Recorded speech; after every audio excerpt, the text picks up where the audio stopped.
Hey guys, welcome to another weekly focus. So let's do a quick trade recap and I'll show you guys the positions I have for next week, or what I'm looking out for next week. So let's put this right here. Alright, let's start with a gold trade. So you guys remember I've been holding this position for quite some time, and if you look right here, we got in on this position on the 19th of December. So I've been holding this buy position on gold. It's like since the 19th of December, and the intention for me has been the same, just to see prices move to the upside, and there's a high on the daily time frame I'm looking at. So once price gets to that point, then I'll cap these buys out.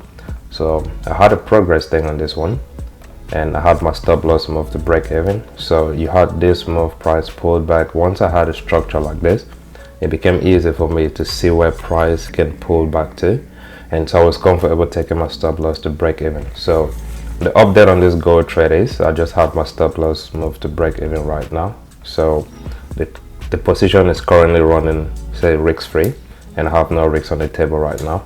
So if you move past this one, so that's it for the gold one. It's currently at break even, and I had another position on US30. So if you remember previously, I had these buys on US30. I'm gonna show you. So I had these buys on US30. I attempted a buys here, and I got stopped out on US30, and I did reattempt the buys again. So same thing. So I tried around here, and I got stopped out, and I had another attempt right here. So this position is currently running. So there's a side level around here. If you look, I think 45,000. So my intentions is to see price move all the way to 45,000. So this is currently running, and I haven't done anything on this one. I haven't moved my stops to break even. So now once you look at this buy position on US30, so I got in here, and price is currently around this area. So there's a possibility as well, you could see this dropping back to this entry point, and another move again to the upside.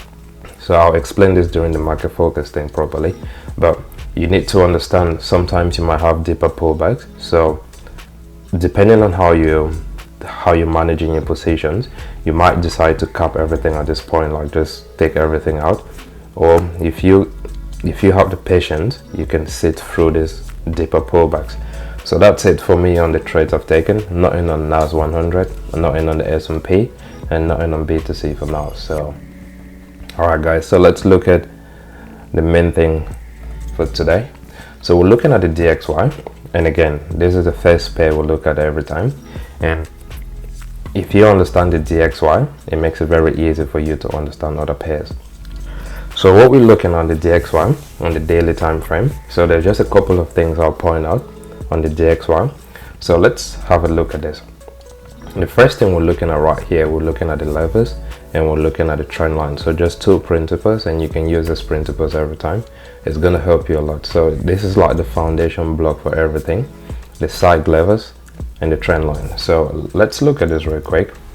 So what's price currently doing at the daily time frame? And we've been sat within this structure for quite some time, and it just makes it easy once you can look at the structure every single time and see the moves playing out the way you're anticipating it.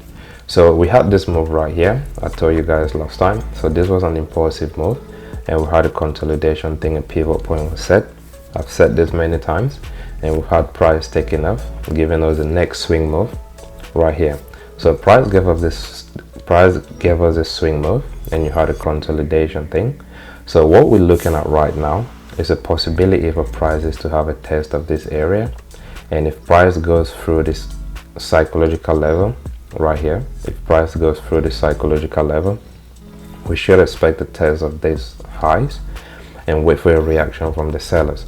Now there's a possibility price might reject at this 110 level, and you see a push to the downside.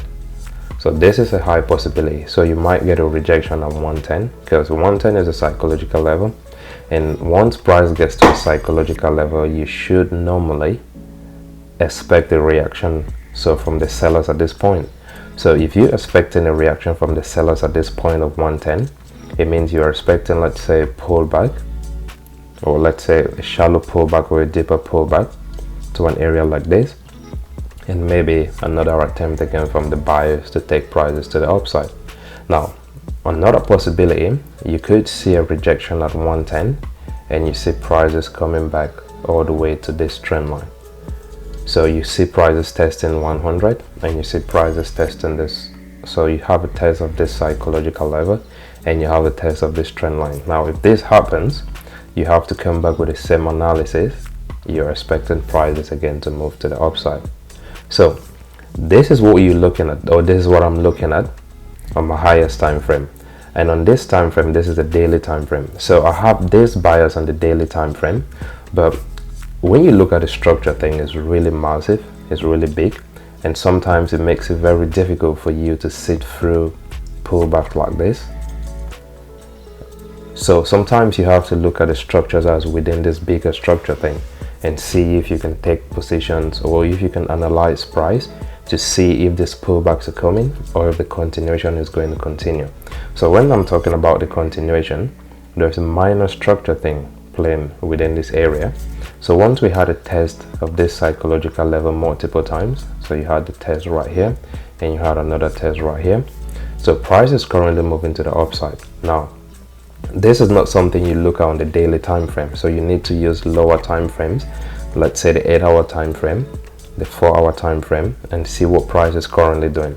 So if you understand that price is giving you another structure within this massive play, giving you higher highs and higher lows, then you can move to lower time frames like the 8-hour time frame, the 4-hour time frame, and see what's actually happening.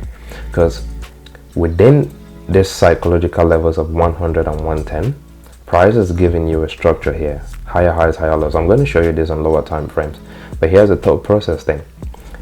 If price gives you higher highs and higher lows from this psychological level of 100 all the way to 110, then you can anticipate, or you can look at the structure on lower time frames and tell if the trend line is going to hold or if the trend line is going to get violated.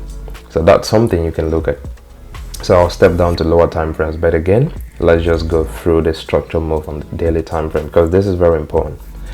You have your swing move thing on the daily time frame, you have this consolidation, you have a pivot point, price giving you the next swing move right here.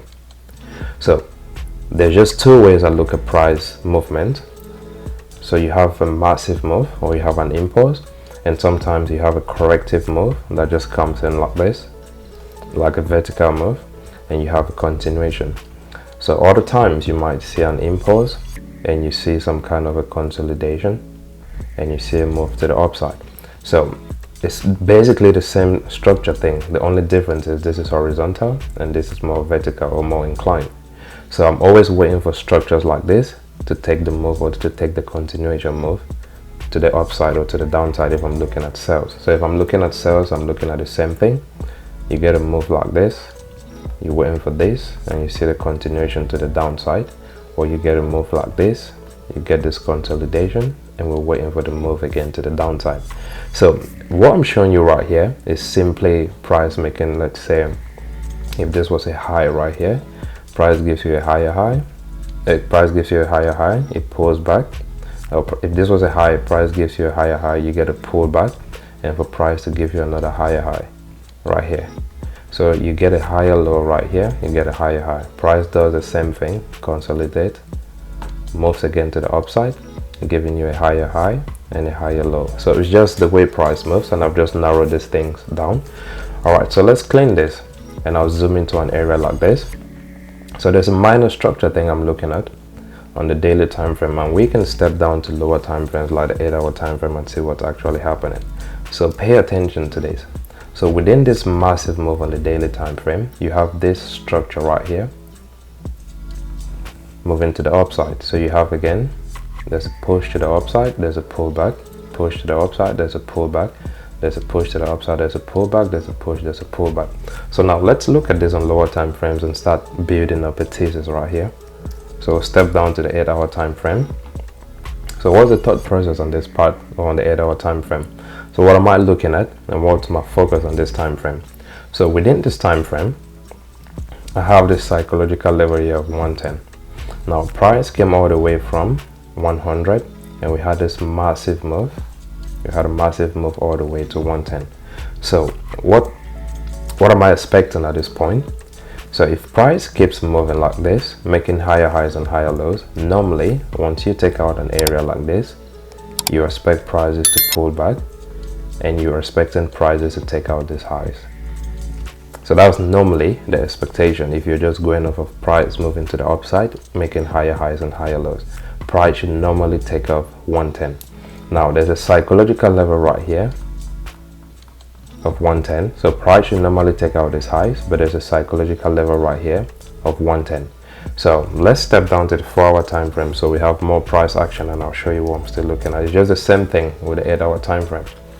So look at this move right here on the 4-hour time frame. Let's put this right here. So same thing on the 4-hour time frame. You get a swing move, you get a pullback thing, you get another swing move, you get a pullback thing. So the pivot point has been like it's been set already. You get a swing move thing, price pulls back, you get another move, and you get price pulling back. So looking at this on the 4-hour time frame, if price finds it difficult to go through the psychological level of 110, we should expect this trend line to get violated. So there's a high possibility you might see this trend line getting violated. So if you hold in, let's say you have buy positions on US30, NAS100, the S&P 500, and gold. So if you hold in these buy positions, you should already be expecting a break of a trend line like this on the DXY. So an inability of prices to take out 110, so you could see prices moving again to the upside, but an inability of prices to take out 110 and an inability of prices to take out these highs, then you could expect a break of this trend line on the 4-hour time frame, which is the same trend line we're looking at on the 8-hour time frame. So you get a break of this trend line and then a possible move again to the upside, because remember, you get an impulse, you get a pullback, and you get a continuation. So that's something I'm paying attention to.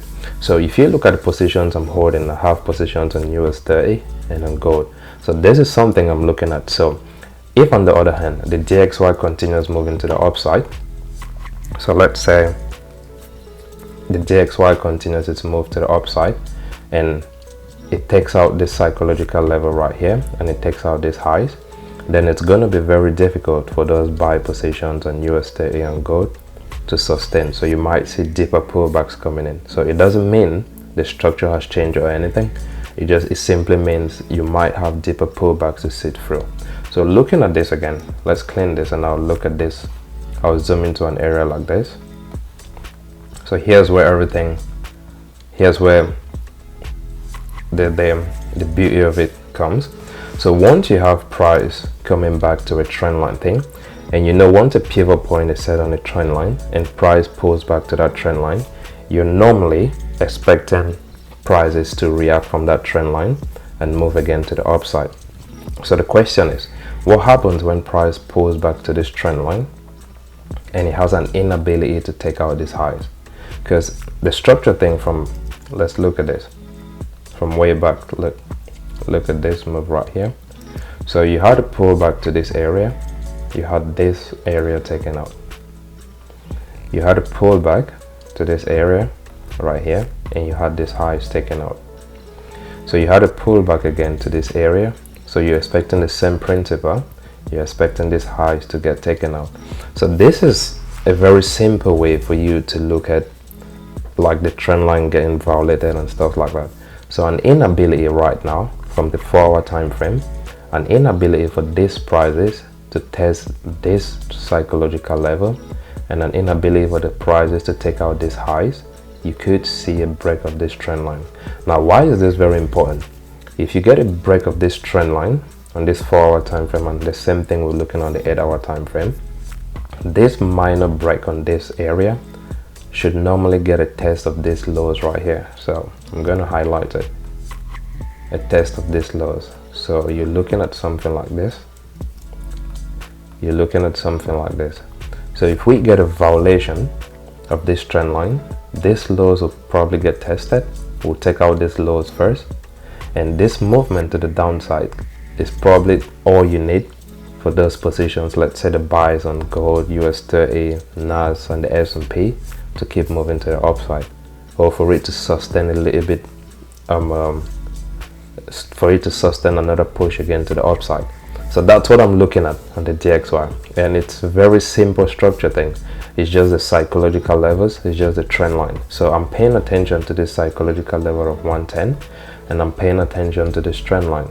So I'm respecting the move on the trend line. So normally the DXY is still moving to the upside because of this trend line, but we could see some roadblocks. We have this psychological level, we have this highs right here. Normally, once price pulls back to the trend line, using the pivot points that has been set once the trend started, using those pivot points that has been set already, you should normally expect prices to move again to the upside. But once you get an inability for those prices to move to the upside, you can anticipate a break of this trend line. So there's a structure thing you can actually look at to see the break of this trend line getting violated and stuff like that. But basically, an inability for prices to move through 110, an inability for prices to take out these highs, expect this low to get taken out, expect this trend line to get violated. This movement to the downside might be the simple move you're waiting for to see another explosive move, or let's say another push from the buyers on those other pairs. So when it comes to the DXY, I'll probably just end on the 4-hour time frame. There's no need for me looking at, let's say, the hourly time frame. You understand what's happening on the daily time frame, you understand what's happening on the 8-hour time frame. You have a game plan already. So the game plan is, if this guy keeps maintaining its move to the upside without violating this trend line, you should normally see prices trading above 110. Normally you should see prices trading above 110. But if prices find it difficult to go through 110 and an inability to take out these highs, and you see prices capping at an area like this, so this inability right here, you should expect prices to break out of this trend line. So you should expect the DXY to start selling. So you have a game plan already. The first thing, there's a continuation, there's a possibility for the continuation or for the move to continue to the upside. And the second thing is an inability for this movement to the upside. You're looking at the movement to the downside. So that's what I'm looking at on the DXY. And so we can keep this structure right here, and we can clean this. I'll take this out and we'll look at the first pair. So let's look at the first pair, and that's US30. So look at this on the daily time frame. So I'm just paying attention right now to the trend line that's currently in play, and I've shown you guys multiple times how to use different trend lines on different time frames. So let's pay attention to what I'm looking at on this daily time frame for US30. So right here we're looking at this. So let's pay attention to the swing move and just understand what's happening, just going off of the structure. So you have this right here, you have an impulse, you had a correction. So same thing, impulse, correction thing, continuation to the upside. So you're looking at this right here, you have your impulse, you have your consolidation, and you had price taking off to the upside. You have an impulse and price coming back to an area like this. So normally you're looking at this. So I'll explain this to you guys. You have an impulse thing, you have a consolidation, you have price taking off, and you have a pullback. So normally you should expect prices to take out these highs. So that's what I'm looking at, because it's just the same structure thing I've been explaining. So if you clean this, impulse, correction, pivot, impulse, pullback or correction as well, you're expecting price to take off from this pivot point.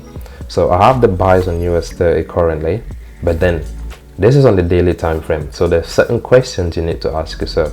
Where is price most likely going to go to if we continue with the movement on this trend line?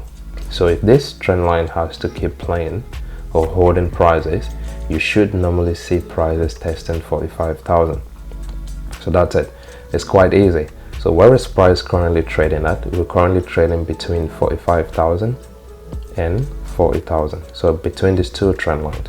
So looking at this, I explained this already on the DXY. Once you have a pivot point set and price pulls back to a pivot point. So once you have price pulling back to a pivot point, what's the expectation? You get price pulling back to the pivot point. What's the expectation once you see price pulling back to the pivot point? You expect these highs to get taken out. So you're normally expecting these highs to get taken out. And that's why I have my target point around 45,000, because normally if this pivot point holds you should expect prices to take out 45,000 and for prices to take out these highs. So you're looking at this again, you're asking yourself simple questions.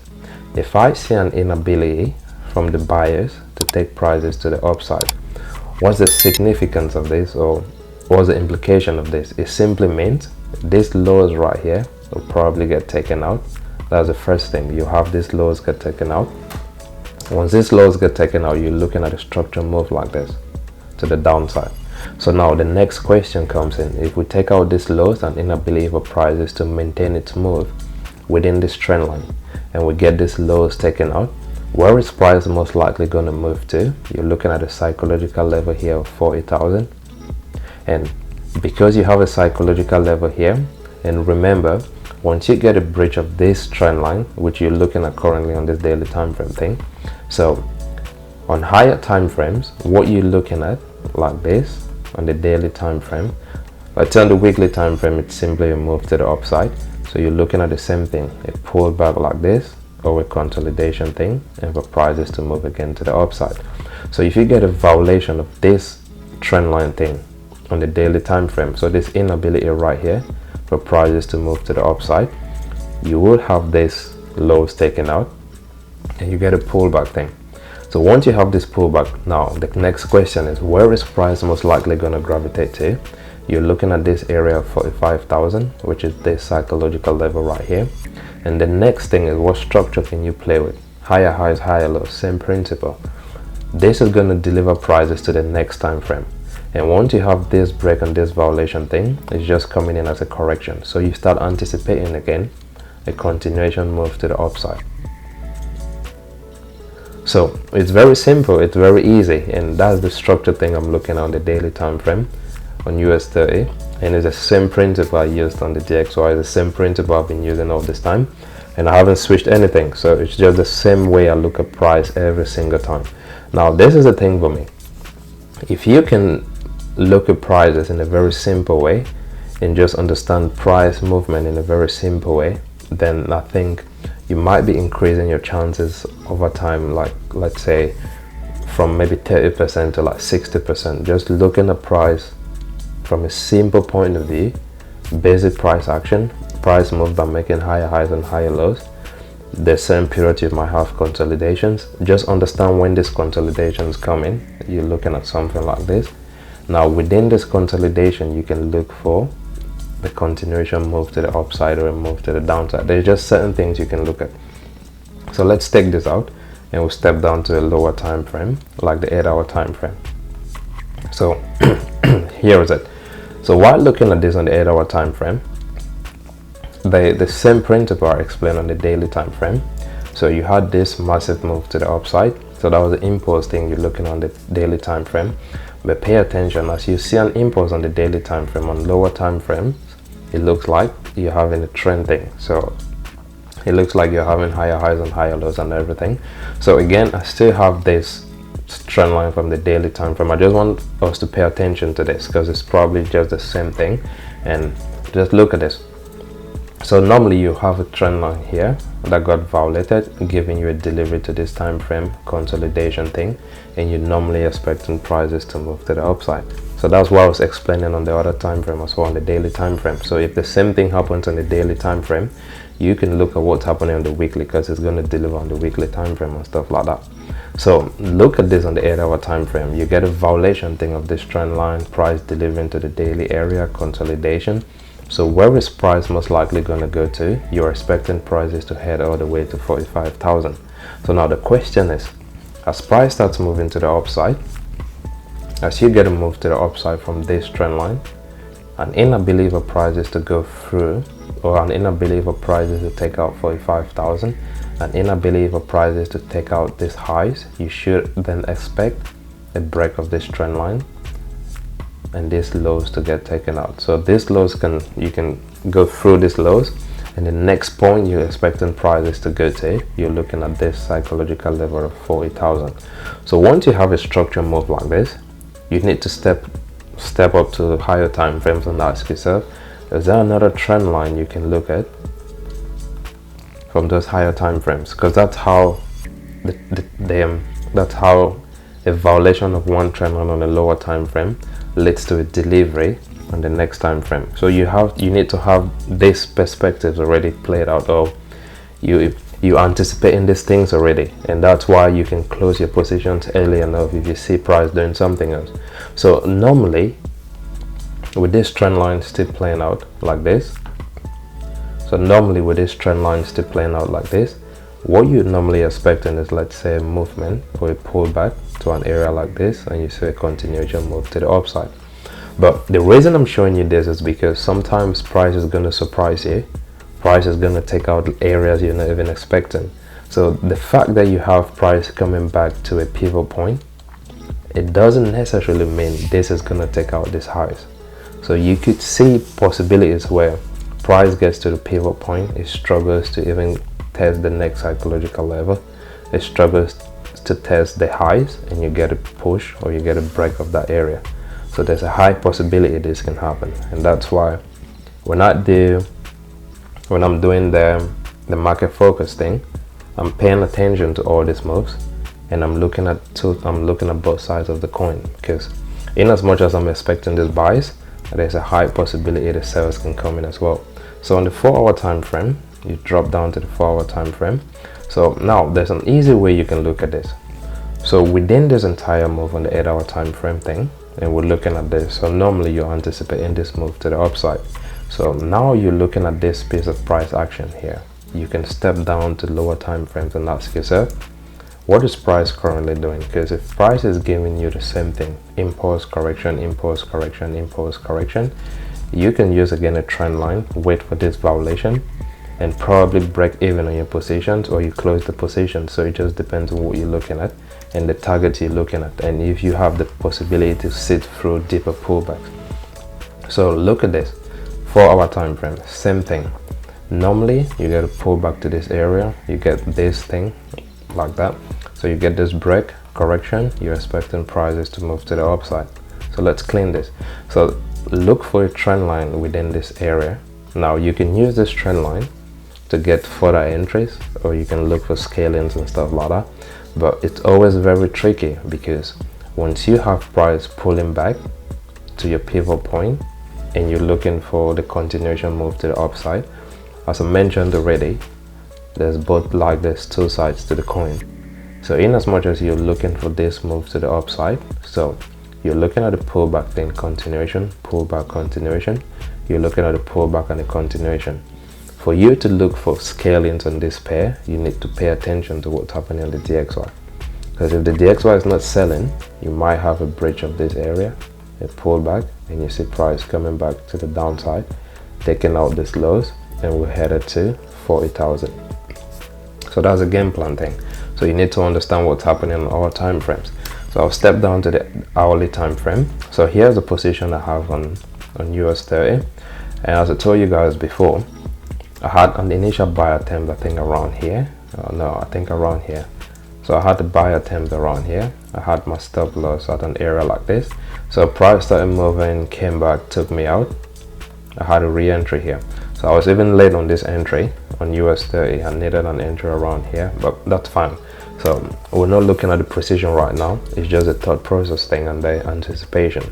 So looking at this on the hourly time frame, I'm currently setting these buys on US30, and I'm expecting prices to move all the way to 45,000. If you come back here and you put a trend line thing like this, so what's the expectation right now? You have an impulse thing on lower time frames, let's say the 5-minute time frame, the 15-minute time frame, 3-minute time frame. You see the same thing. You see this impulse, you see this correction move, spike out, impulse, correction move again, impulse. So you're expecting the same thing, some kind of a consolidation, and for price to keep moving to the upside, or you get a deeper pullback and for price to keep moving to the upside. So it's a very simple strategy. It's a very simple concept or approach to looking at price, and I think this is how price has been moving for a very long time. So within this entire move, now you have people bringing in other aspects of price action. They're looking at those other blocks, fib retracements and everything, but this is how price moves. This is just a basic way price moves, and I'm going to keep it this simple: impulse correction, impulse correction. So that's what I'm looking at on US30. So it's not really complex. So I've shown you guys the possibilities for this to get taken out, for this area to get taken out. So an inability again for these prices to move to the upside. If you find the buyers, like the buyers are finding it difficult to move to the upside, there's a minor trend line thing coming from this area. You can look at it on the daily, on the hourly time frame. Once you get this violation thing, pay attention. An inability again for price to go to the upside, you should expect this area to get taken out, and we probably see a test of 40,000. All right guys, so that's it for for US30. And let's look at the next pair, and that has to be NAS100, a very interesting pair as well in price action right now. So I've taken several losses on NAS. I think maybe 2 or 3 losses on this pair, NAS on the S&P, and that was because I was looking at, I struggled around here. There was a trend line thing I was expecting buyers to take over, and we had further sales, so I did attempt around that area. If you look at my previous market forecasting, I showed you guys the loss I took around there. So let's look at this right now and look at these levels. This is looking really good. So where is price at currently on NAS100? Where is price most likely going to go to? Is there a psychological level you're looking at? Is there a trend line you're looking at? So you have all these things on the charts. Now let's look at the structure thing and pay attention to the structure. How is price moving? Price is giving you this impulsive move. You have a consolidation thing or a pullback right here. You have another impulse, price comes back, and price gives you the next impulse. So every impulsive move on the daily time frame is simply a swing move, and you can look at this on lower time frames to look at a trend within the swing move. So looking at this on the daily, quick question, where is price currently at? So price is currently trading between 20,000 and 25,000. So price went through 20,000, tested 20,000, and price is currently heading to 25,000.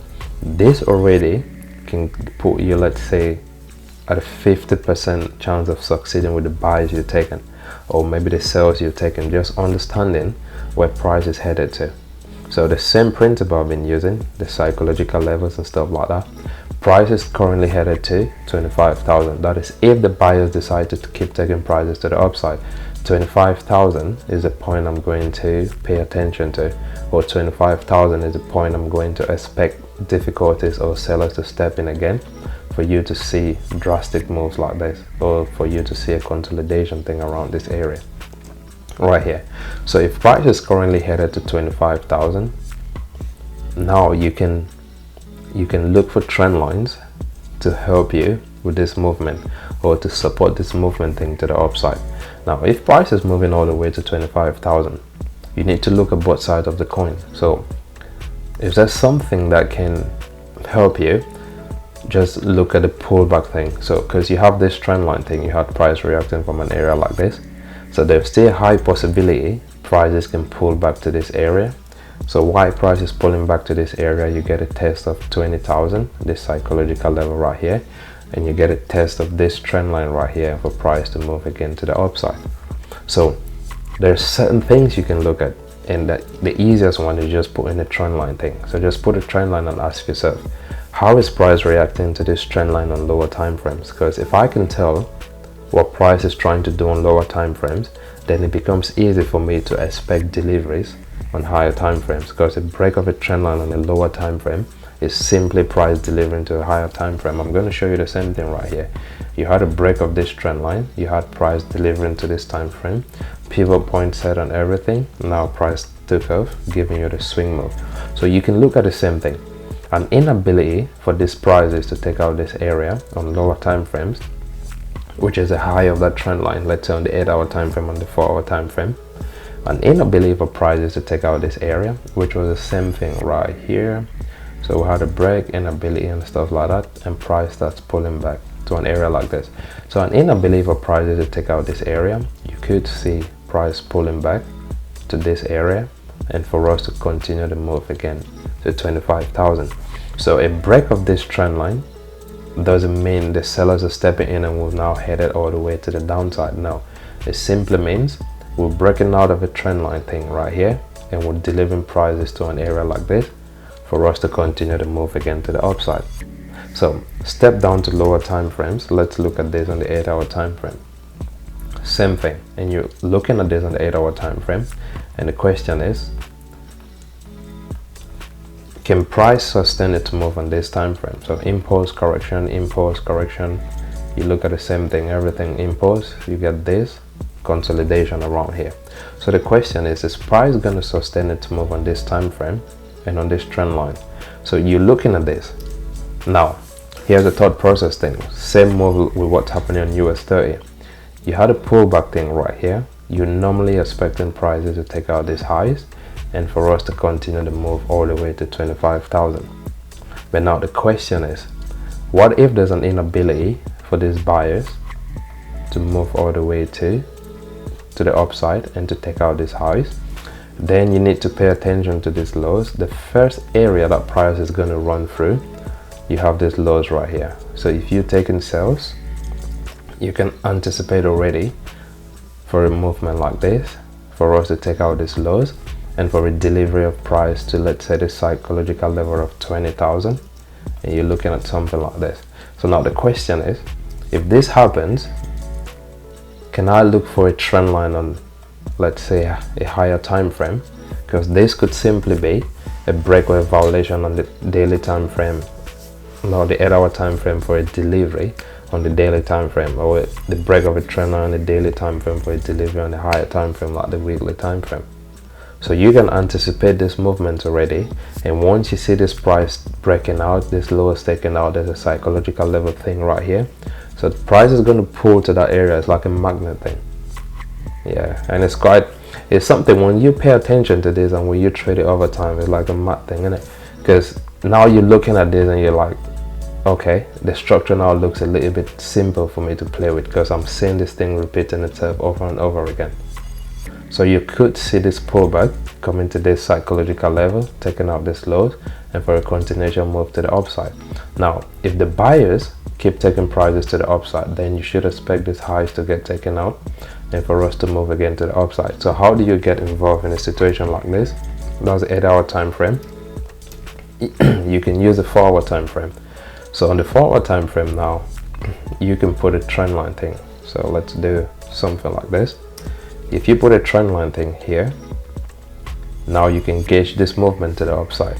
So you get an impulse thing, you get a correction, impulse, correction, you get an impulse, you're waiting for a correction as well to an area like this, so you're waiting for this consolidation and for price to keep moving to the upside. So this is something you can pay attention to, and this is something you can look for entries in right here. So I think if I look at this on the hourly right here, so it's the same move thing on the hourly. So let's clean this. So the first area, if we're moving to the upside, the first area that needs to get tested is this highs right here. So how do you get involved in a situation like this? So there's a simple trend line thing you can use. So just look at price moving right here, simple trend line thing like this.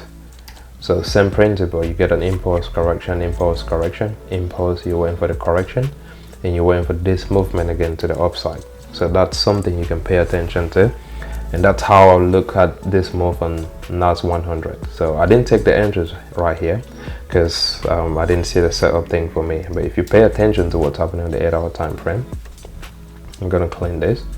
You pay attention to what's happening on the 8-hour time frame and on the daily time frame as well. Let's see on the daily time frame. So this is it on the daily. So you pay attention to this impulse, correction, impulse, you went for this correction and for the move again to the upside. Another thing, you pay attention to the trend line on this lower time frame on the 8-hour time frame. A violation of this trend line is a delivery on this time frame and for a continuation to the upside. An inability for prices to take out this trend line on the 8-hour time frame, the 4-hour time frame, then you could see this high is taken out. You see a continuation, price pulling back, continuation, price pulling back, and stuff like that. So I think it's quite easy. So it's not that complex. So within this movement to the upside and to the downside, you could take 1 or 2 losses, but you can capitalize once you see the next move, because we have a massive movement probably coming in. So let's say you get a pullback, you're looking at a massive movement all the way to 25,000, and you can hold that position for a couple of weeks. So let's see, How long has this move been? So this is 133 days because you're looking at this on the daily time frame, but I'm going to show you lower moves. So let's look at this movement right here. So this right here, 14 days. So you see you have moves you can hold for like 2 weeks right here, 27 days. So you're looking at something like this within the next 20, let's do 20, yeah, 24 days. So you're looking at a move like that. If price continues moving again to the upside, you're looking at this potential move all the way, let's say, to an area like this. So you still have something you can play with over the next, let's say, 2 weeks or 3 weeks, and you can start capitalizing on those moves if price keeps respecting those areas. So that's my analysis on NAS100. If you have something else, just drop it in the comment section. And if you're also looking at these levels for prices to go all the way to 25,000, let me know and we'll take it from there. All right guys, let's look at the S&P 500. All right, so for the S&P 500, it's a similar movement what's happening on NAS100. So this one is also very beautiful. The price action is very clean as well. So look at this move right here. So currently we're sat, let's say we're sat on this swing move on the daily time frame. So everything you see right here is a simple swing move to the upside. So if I clean this and we're looking at this as a swing move, you start asking yourself the same questions we've been doing before. Where is price at, and where is price most likely going to gravitate to? So price is currently sat at this psychological level of 6,000. And inability for prices to go through 6,000, you should expect prices to drop to the next level, which is 5,500. If price goes above 6,000, price is going to take out this highs, and if it does something like this, you might get a pullback for a test of 6,000 and for prices to head all the way to 65,000.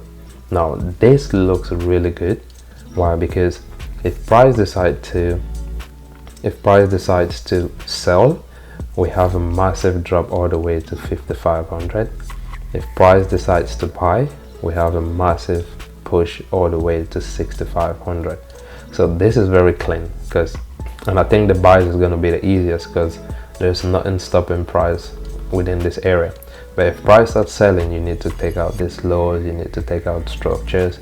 You have people looking at fib retracements. It's going to make it difficult. But if we're taking these buys, I'll confidently hold those buys all the way to 6,500. That's just looking at it from psychological levels, and we haven't even put the trend line thing right now. So look at this potential right here. And inability for prices to go through 6,000, you're expecting a drop to 5,500.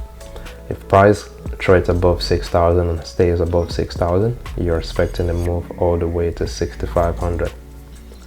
That's a basic analysis thing. It's very easy, it's very simple as well. Now you need to ask yourself, we're currently sat on a swing move, or we currently have this swing move on the daily time frame, and when you step down to lower time frame, now this comes in as a trend line. So once you start looking at your swing move and price delivering from one time frame to the next, you can look at this on the 8-hour time frame and see if there's a trend line thing you can work with. So right now on the 8-hour time frame, you have this trend line. So you had the swing move on the daily time frame. So you're looking at the same thing. It gives you the pivot point, and you're looking at the same thing, pivot point. So if you remember, I think I had some buys. I did attempt the buys around here. So we had this move, price came back, I was looking for these buys. It started moving to the upside and it took me out. And I didn't go in with the next entry. But the same principle thing. You get this movement right here, you get a consolidation thing, and you normally expect the prices to move all the way to 6,500. So the question is, an inability for prices to go through 6,000, because normally, so you have prices around this pivot point thing, you're expecting prices to move to the upside. An inability for prices to go through 6,000, I'm expecting a drop to the downside. If price has to drop to the downside, we should and we must take out this area right here. So once you start selling, you can take this as a target point, or you can take partials at this point, or like this, just, or you can break even at this point and you let prices roll all the way to 5500, provided on lower time frames you have something like this. Oh sorry, on higher time frames you have something like this. Because if on your higher time frame thing you have something like this, you might find it difficult to go through this area right here. So it's just you playing with the time frames, playing with the trend lines on different time frames, and just understanding what price is doing on these different time frames. So because once you have this mapped out already, it becomes easy. You might take losses every now and then. So my win rate is like 30%. When it comes to the directional bias thing, I'm really good with the directional bias. But again, when it comes down to the execution thing, sometimes I'm going in too early, sometimes I come in a little bit too late. I'm not getting perfect entries, and sometimes I get stopped out as well. So out of 10 trades, I'll probably have 7 losses and maybe 3 good trades. And sometimes let's say I'm attempting the buys. I might attempt the buys here. You get a deeper pullback, and I'll come back in and I look for a buy around here. So this probably was a loss here and another loss around here, and then I took another entry here, and then I had this movement out to the upside.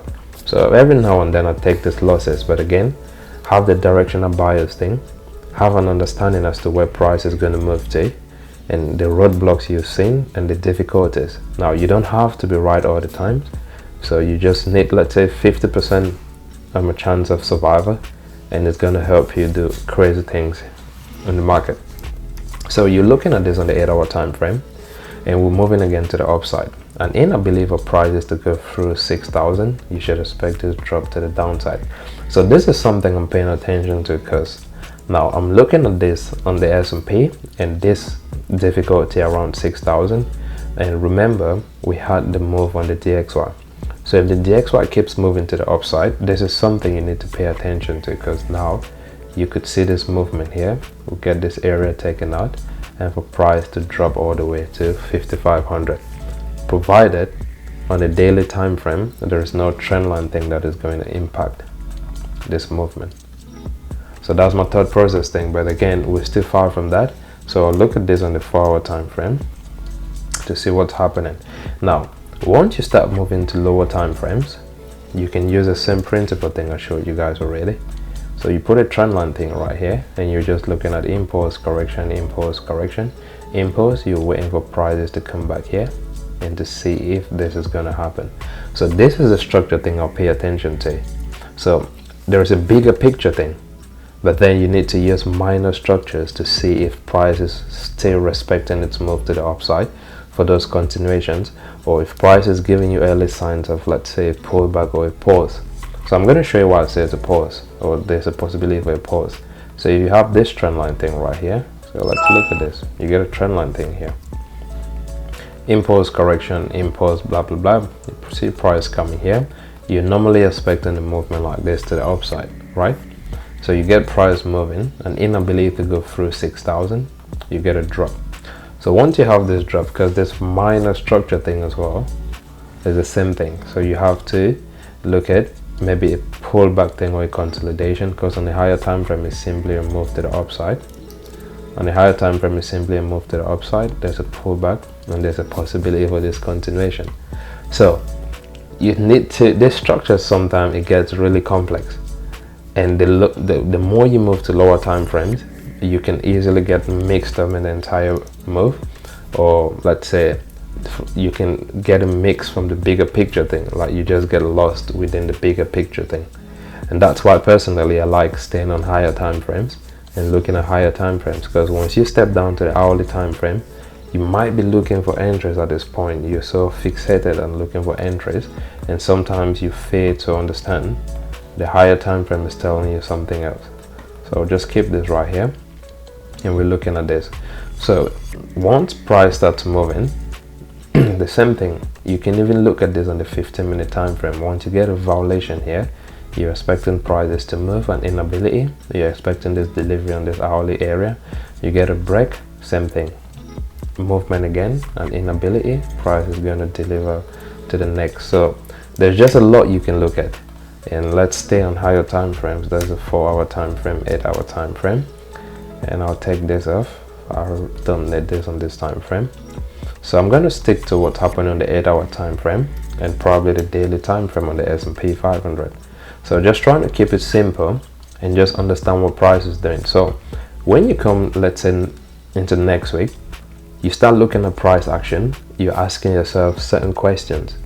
Is price finding it difficult to go through 6,000? If your answer is yes, then you know this area is going to probably get taken out and you're looking at a movement like this to the downside. The next thing, if price trades above 6,000 and stays above 6,000, I've shown you the trend lines you can use just to understand what's happened. You can even look at the minor trend line thing on the 4-hour and the hourly time frame, which is something like this within this area. If these trend lines are still holding prices to the upside, you should see prices trading above 6,000, and the next area for us has to be 6,500. Now this is not difficult, this is very easy, and you can pay attention to these levels and just trade it accordingly. So that's my analysis thing on the S&P 500. I currently do not have any trades on the S&P, and there's no trade on NAS100, but if I see positions, I'll probably go in, so I'll most likely go in. Now let's look at the beautiful one, and that is gold. Now this right here is a crazy one, because I think everybody's talking about this gold position right now. So let's look at this, and I've seen lots of people making money just from this movement to the upside and the pullbacks as well. So I'm going to show you my thought process on gold. I'm going to show you what I'm looking at, and if it aligns with you, that's fine. If it's different, just drop your comment thing and I'll see. So where is price at on gold? Where is price most likely going to gravitate to? Is there a trend line you can use? Is there a psychological level you can look at? So you have all these things right now on the daily time frame. So the first thing you look at is just the structure thing. How is price moving? You get an impulse thing, you get a correction. There's a pivot point that's set, giving you the next swing move. You get the same thing, you get a movement, and you see price pulling back, giving you this consolidation. So why are you looking at this? You're asking yourself, if price is moving like this and giving me the structure thing, I need to respect this unless price shows me something else.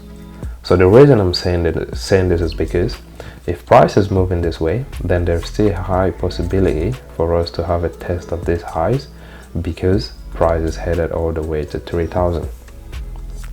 That's it. Now it might be slow, it might take some time, but that's a structure move thing I'm looking at. So here's my expectation on gold right now. We're moving all the way to 3,000 because we went through 2,500. We had a test of this area and we had price taking off, consolidating. So here is my move thing. I'm expecting prices to continue its move all the way to 3,000. Now you might have certain roadblocks, you might have certain difficulties. So for example, I'll show you the first one. If price has a test of this highs right here, you might get a minor push from the sellers and you still see a continuation to the upside, or you get a deeper push from the sellers, so you can have a test of this trend line thing and you see prices moving again to the upside. So the bigger picture thing doesn't really change, but then you might have deeper pullbacks, you might have slow moves to the upside, but the bigger picture thing remains the same. So that's the bigger picture thing for me on gold. Now why are you looking at this? Why are you expecting prices to move all the way to 3,000? You need to pay attention to what's been happening on lower time frames, because you had an impulse thing, you had this, you had an impulse, and you're having this. So this right here on the lower time frame, you had, let's say, a violation thing, but once you look at this on, let's say, higher time frames, everything right here is a single move correction, and you're expecting prices to move to the upside. Now I've explained this many times, I've explained this multiple times, and that's why I still have my buy positions on gold.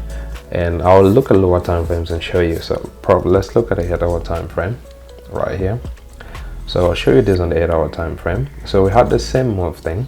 So from the higher time frame, you had this impulse thing, you had this correction, and I'm expecting prices to move again to the upside. So once you have price moving to the upside, I've said this many times, you need to ask yourself, is there a trend line thing? So on lower time frames, hold on, I'll show you this on the daily. So you're expecting a movement like this on the daily for prices to move all the way to 3,000. But you can't be sat here and just expecting prices to move all the way to 3,000 simply because we went through 2,500, and you're not even expecting prices to pull back. So that's a very bad way to look at it. So in as much as you're expecting prices to move to 3,000, you're also asking yourself, is there a trend line thing on minor time frames that can tell me if there's a roadblock ahead? So I know already just looking at it like structure, once you get to these highs, you're expecting a reaction. So if we can get to these highs, I'm expecting a reaction. So that's one way to look at it. Now the next way, and the easiest way for you to look at it, is stepping down to lower time frames and just putting a trend line just so you can look at the structure thing. You see, this trend line thing is a very powerful tool, and the problem is there's lots of people talking rubbish about it. So you might not use the trend line thing, it's just a visual representation, and I'm a very visual person, so I'm very keen on looking at patterns, and I like to visualize these patterns as well. So it makes it very easy for me to anticipate certain things or to read the price action thing properly. So if you step down to the 8-hour time frame, I'll show you what I'm looking at right now. So there's this minor structure thing right here. So we took the buys around an area like this, and I'm holding this buys again to the upside. So why holding this buys to the upside? I'm looking at this structure thing right here. You get an impulse thing, a correction, impulse, correction, impulse, correction, impulse. So when you look at this, same principle, price starts moving and price starts trading away from the trend line. So if you step down to lower time frames, 15-minute time frame, 5, 3, and maybe the hourly and maybe the 1 minute time frame, you should normally expect prices to pull back to an area like this for a continuation move to the upside. But then the 1 minute time frame, 3 minutes, 5 minutes, and 15-minute time frame, those are not the time frames I'm looking at. So I don't pay attention to those time frames. So that's not a time frame thing for me. So if you take this out and I'm looking at this, I'm just paying attention. So I know already I'm expecting prices to have a test of this area right here. And why am I expecting prices to have a test of this area right here? Step back to higher time frames, to the daily time frame, and look at what's happening on the daily and how price is moving. So just a structure thing. You get an impulse correction, impulse correction, impulse correction, and I'm normally expecting the same thing to the upside. And that's why I have this area as my target point. Now, I might be wrong and price just scopes to the downside. Now that's very possible, but if price does something like this and it drops to the downside, I should already see it happening on lower time frames. So if a pullback comes in on the lower time frame, I should expect a continuation to the upside. If this doesn't happen, it's an early sign for a possibility for prices to come back to the downside. Now there's a lot you can look at, and there's a lot you can talk about. So let's say you're looking at this move to the upside and you get a violation thing. Now this violation doesn't mean price is just going to drop all the way to the downside. So you might have this violation, and most people are expecting prices to then drop to an area like this or test the psychological number, but price might do something like this, giving you the same movement thing or a slow movement and a continuation again to the upside. So once you have this understanding of how price is moving and the structures price is showing you, you can then sit through drawdowns and you can sit through deeper pullbacks. So it's just the same thing. You had this movement right here, price did the same thing, and you had a move to the upside. So on a minor time frame thing, on a minor structure thing as well, you have this move to the upside, you can see something like this and a continuation to the upside. Now if everything fails, then you're expecting this drop to come in. So that's why I'm still holding my positions. So I'm not just holding the positions because I have a target thing in mind. I'm holding the positions because I'm looking at the structure. So I want the structure to tell me when it's good for me to exit the position. So the highest we got to on this position, I think is we got to like 7%. Now with the pullback that just came in, you can look at this on, let's say, the 4-hour time frame. With the pullback that came in, I think it took us out of about, let's say, 1%. So this pullback right here, I was taken of about 1% already, because at this point I was sat at about 7%. So am I worried? I don't like seeing these pullbacks, but you need to accept the pullbacks as well. It's part of the thing. It's part of price moving, you need the pullbacks of price to move again to the next level. So you're looking at these pullbacks, everything is just like a discounting. Price is giving this discount so you can get entries again, or you can scale in if you really want to. So here's the thought process thing for me. Where is price headed to, and how am I looking at these positions and managing it? So price is headed all the way. For me, price is headed to 3,000. Now how do you get involved in a situation like this? So you didn't get in here, you didn't get in here. So how do you get involved in a situation like this? Look for the next possible trend line thing and see if you can work with it. Pull back, pull back, pull back.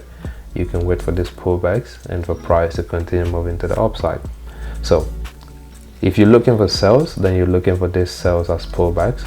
Another thing, you could wait for this to get violated and inability for prices to move to the upside. You're looking now for deeper sales like this. So you can position yourself like let's say at different positions or at different areas to get sales or to get buys. Personally, I'll state what's happening on the daily, and that's why I like higher time frames, because there's less noise on these time frames. And once you stick to higher time frames, you can almost, let's say 90% of the time, see where price is going to, just looking at it from higher time frames.